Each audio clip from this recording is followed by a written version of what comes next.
10 ఏళ్ల విధ్వంసం జరిగింది అన్నారు. మరి 10 ఏళ్ల విధ్వంసం గురించి మాట్లాడితే 55 ఏళ్ల విధ్వంసం గురించి మాట్లాడాలనా వద్దా? 55 ఏళ్లు కాంగ్రెస్ పరిపాలనలో చేసిన జీవన విధ్వంసం చెప్పాలి.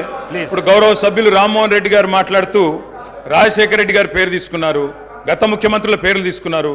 పొన్నం ప్రభాకర్ గారేమో ఆంధ్రప్రదేశ్ చరిత్ర మాట్లాడొద్దంటారు. మరి రామ్మోహన్ రెడ్డి గారేమో గతంలో ఉన్న ఆంధ్ర ముఖ్యమంత్రుల పేర్లు తీసుకున్నారు. పేర్లు తీసుకున్నప్పుడు చెప్పకపోతే ఎట్లా అధ్యక్ష? వాస్తవాలు చెప్పాలి, చరిత్ర చెప్పాలి, అర్థం చూపెట్టాలి కదా సార్. 55 ఏళ్లు పరిపాలించే అవకాశం ఇచ్చినప్పుడు సాగునీరు ఇవ్వలేని అసమర్థులు, తాగునీరు ఇవ్వలేని అసమర్థులు, కరెంట్ ఇవ్వలేని అసమర్థులు, వాళ్ళ అసమర్థత గురించి చెప్తే ఉలికిపడ్డం ఎందుకు అధ్యక్ష? అధ్యక్ష ఇంకొక మాట కూడా నేను విజ్ఞప్తి చేస్తా ఉన్నాను. ఇది మొదటి రోజు అధ్యక్ష.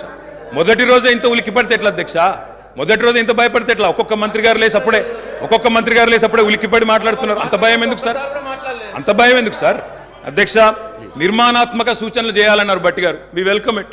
కానీ మీరు నిర్మాణాత్మకమైన గవర్నర్ ప్రసంగం ఉంటే, విధ్వంసంగా ఉండకపోతే, వాస్తవాలు చెప్తే మేము కూడా వాస్తవాలు చెప్పేటోళ్ళం. మా అధ్యక్షుడు స్పష్టంగా చెప్పారు, కొత్త ప్రభుత్వం వచ్చింది, తొందరపడకండి, ఒక 3 నెలలు సమయం ఇద్దాం, అట్రఫ్లాప్ అవుతారు ఎట్లాగూ, కానీ 3 నెలలు సమయం ఇద్దాం. ఎందుకంటే అధ్యక్ష చాలా చెప్తా, అవి కూడా చెప్తా. పాపం వాళ్ళ సభ్యుడే వాళ్ళని నిరికిస్తాను. అధ్యక్ష, ఒక్క మాటలో చెప్పాలంటే తెలంగాణలో అధ్యక్ష, ఒక్క మాటలో చెప్పాలంటే ఏంది అధ్యక్ష కాంగ్రెస్ పరిపాలన? బొంబాయి, బొగ్గుబాయి, దుబాయ్.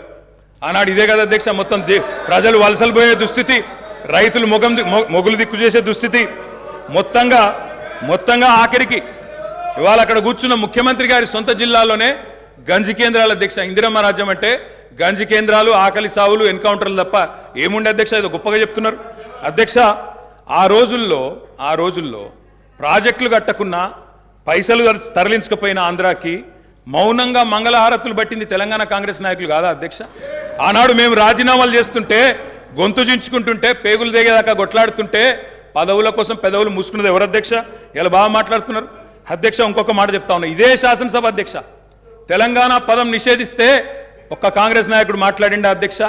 ఇదే శాసనసభలో అధ్యక్ష, అక్కడ కూర్చున్న ముఖ్యమంత్రి కిరణ్ కుమార్ రెడ్డి గారు, మా హరీష్ రావు గారు లేచి మాకు నిధులు ఇవ్వరా అని అడిగితే, ఒక్క పైసా ఇయ్యా, ఏం చేసుకుంటావో చేసుకోపో అన్నప్పుడు ఒక్క కాంగ్రెస్ నాయకుడు మాట్లాడిండా సార్?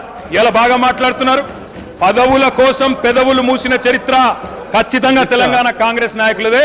అందులో రెండో అభిప్రాయం కూడా అవసరం లేదు అధ్యక్ష. I'm not yielding sir. ఎందుకంటే మీరు నాకు రెస్క్యూకి రావాలా. మేము ప్రధాన ప్రతిపక్షం, 39 మంది ఉన్నాం ఇక్కడ.